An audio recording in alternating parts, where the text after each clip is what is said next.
Thank you very much for your time and attention, and I invite you to come down. I think the general public want to direct those questions to you rather than... I will be Well- down here, I will certainly be down here with the rest of Well, the staff, let me direct and that. I'll stay here as long as you want. Let me direct the question. Come on down. You I want to seem- hear the question. We want to hear his question. Wait a minute, I gotta get the question out. You Public wanna forum. know, it seems the General Assembly says it, Congress says it, the administration says it. Not once did I notice that you point out that the concerned taxpayer want to put that money out, spend it. Where are the concerned taxpayers in this project of yours? Don't they have anything to say? I don't see where, in this whole conference, in Yes. this whole speech, he didn't mention the overwhelming acceptance of That's, the taxpayer. by the He way, didn't. that's what we're here to listen to you Oh, say. no, I'd like you to tell me. So then let me ask you. The weeks that Okay, passed, so- the weeks that passed before this time. Yes. Did you get an overwhelming acceptance of the general public? Those Well, are as a matter of fact, concerned I'll tell you what we did get. taxpayers. I gotta sit down. We actually got an overwhelming demand from the general public as we were out talking to them and listening to them. And, hold on, let me finish.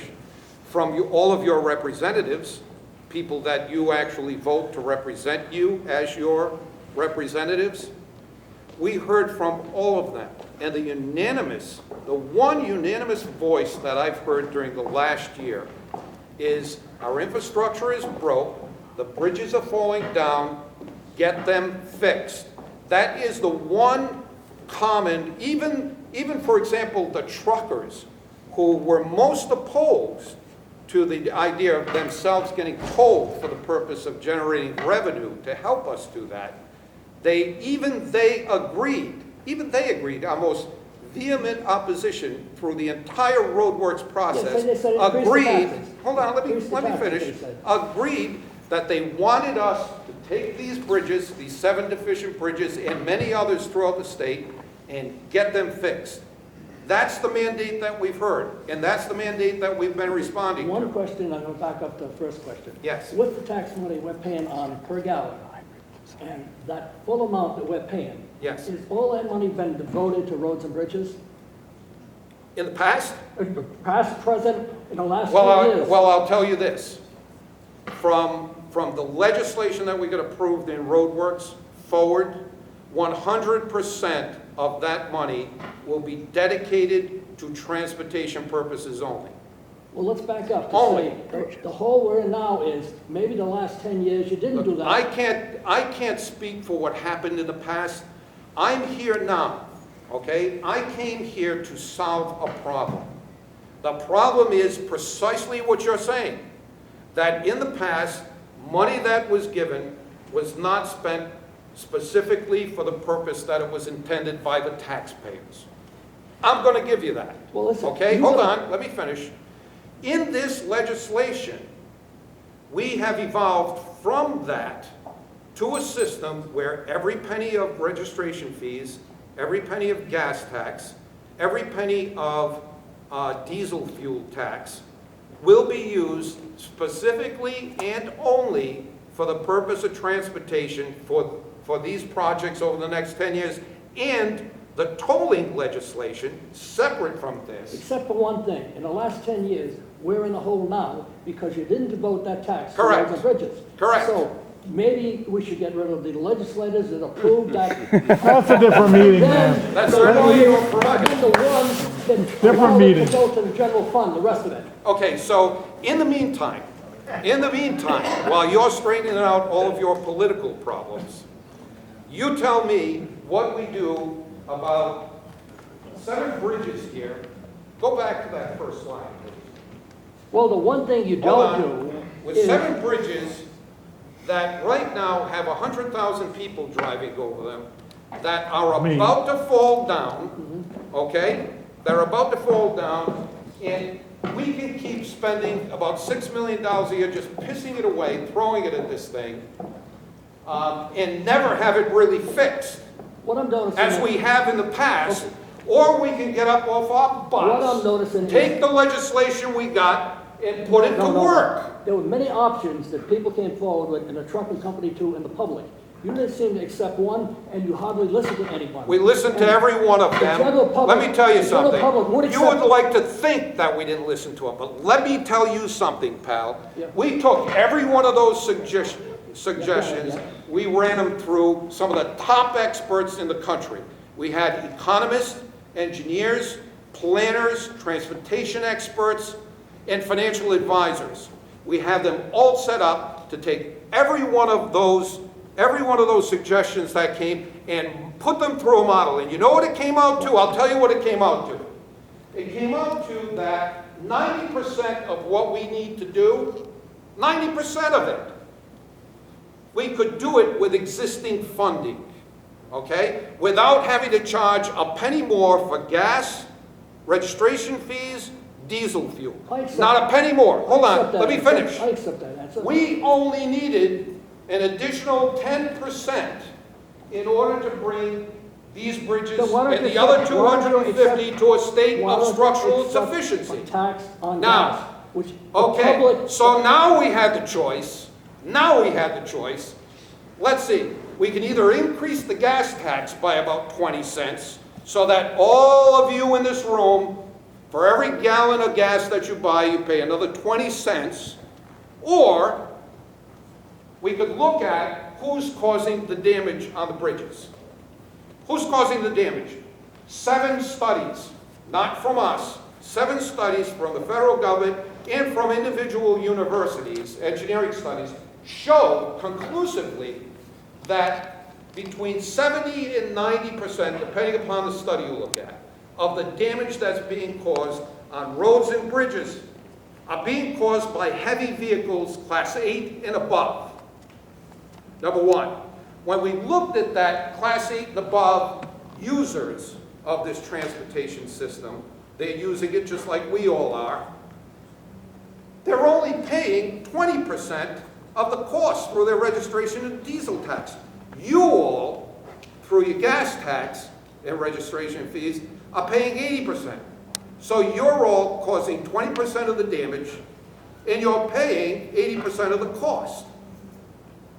A way of balancing that out and bringing fairness into it is to charge a user fee for the people that are causing the most damage and using the roads the most, which we did. Hold on. It Let's goes spread further this than out. that. That It goes further than road that. is not Hold a on, truck let me road, finish. and you know it from your own figures. finish. That road has an order of magnitude less truck traffic. The truckers do not use I those will bridges. not have- They did not ask you to not have rebuild this those sidetrack. bridges. Okay. You said that before. Okay? So You are here's the- here's the other part. disingenuous when you put the 610 connector in with the truck. Cutting the public out like that. Fine, I'm listening. What is it that you'd like to say, sir?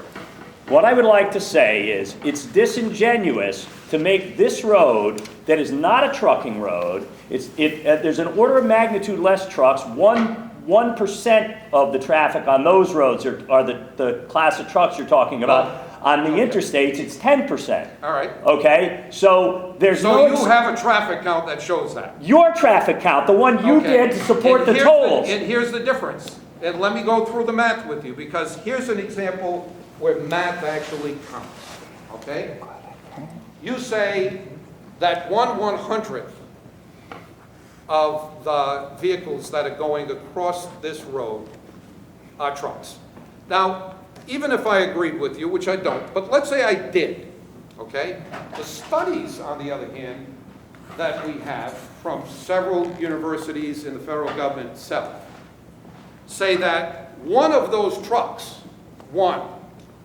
causes the same damage as 9,600 passenger vehicles.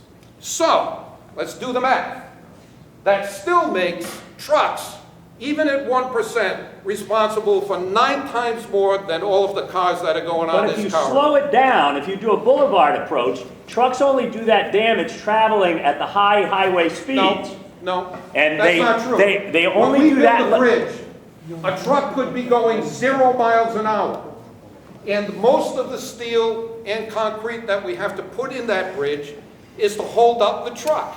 It could be parked. It doesn't have to be traveling at even 10 miles an hour. Most of the money we're spending to build it is to hold a truck up.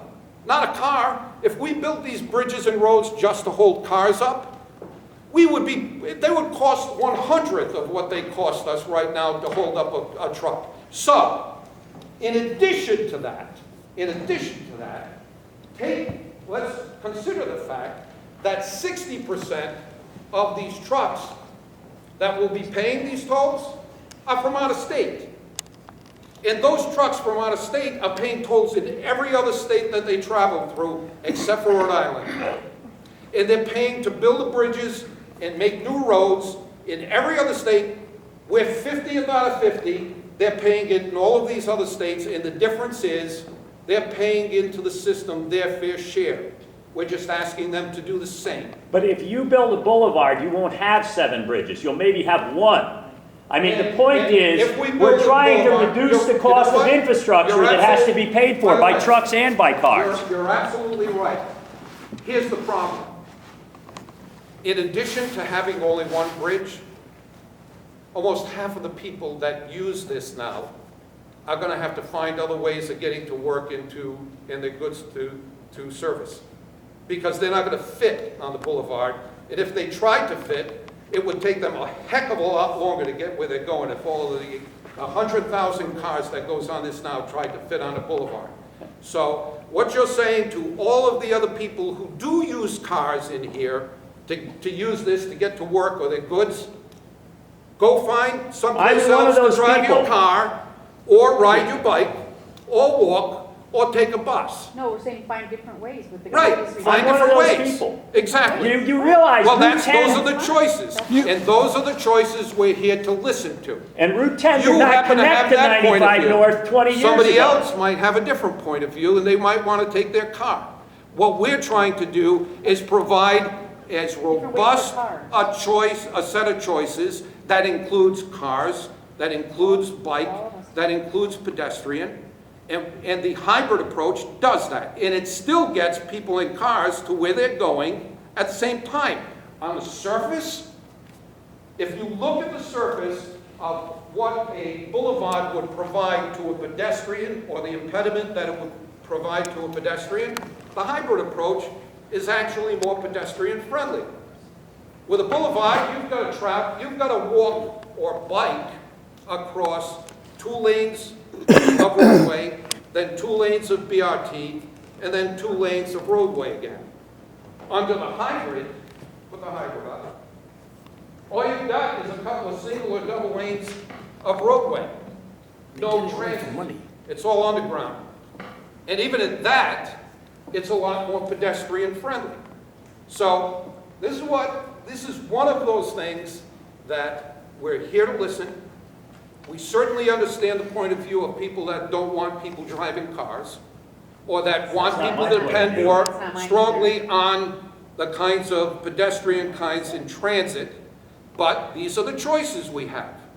All of the people that would not be able to go back to the other, picture what a commute would be like on a boulevard like this, having to stop at each one of these 3 red lights to get from Johnston through to Providence. Director all of the Alviti, people, what was that like 20 years ago? It was terrible. It was terrible. Inconvenienced by that would have to find other ways of getting there. So that's the choice people have. I'm not old enough to remember when Route 10 didn't exist, but I know people that were old enough, and they told me what Oneyville was like before Route 10 existed, and how long it took to get through Oneyville 40, 50 years ago.